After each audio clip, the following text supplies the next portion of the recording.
Ayun guys, good morning.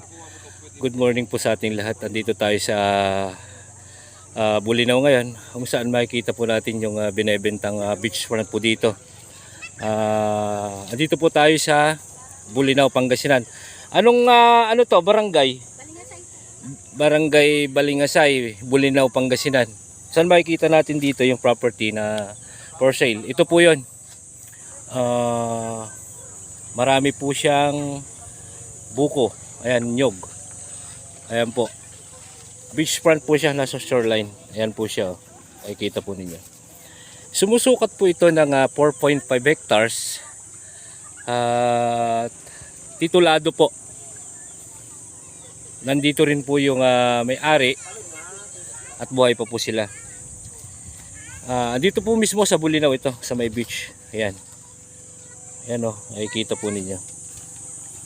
Ayan. Lot area po na ito is 4.5 hectares. Na ang price po nito is 3.5 million pesos. 3.5 pesos. 3,500 per square meter. Yan po yun, yung price po pala niya, sorry. 4.5 hectares. Na ang price po ay 3,500 per square meter. Ayan po siya, oh. Marami po siyang buko, libong buko po yan. Makikita po natin dito, titignan po natin sa gilid. Siguro, ano to? Tansay mo nga bro, kung ilan frontage nito dito sa may beach. Ayan po siya, oh. Ganda.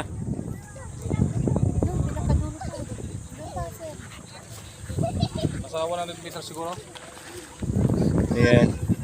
Mga nasa ano 150. Estimated ko lang nasa more or less 100 meters frontage. Ayan. 4.5 hectares at Bulinaw, Pangasinan. Ayan po siya. Maraming buko. Beachfront.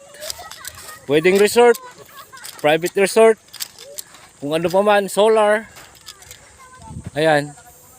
Residential, subdivide lot. Ayan, okay po siya. Napakaganda. Dito po mismo sa ano yan. Sa may beachfront. Ayan po siya. Ayan, ulitin ko po. 4.5 hectares at Bulinaw, Pangasinan. Marami po siyang buko. Na ang price po nito is 3.35 per square meter. Titulado po. Updated din po ang tax. At andito lang po yung may-ari, buhay na buhay. Ayan po. Ayun, ganda. Ang ganda po ng place. At yung daanan po, andyan lang po yung daanan. Ito lang po yung daanan. Cemented road po yan. At may mga nakuha po sa kabila ng mga property. Subdivide lot yung sa kabila. Ayan po siya.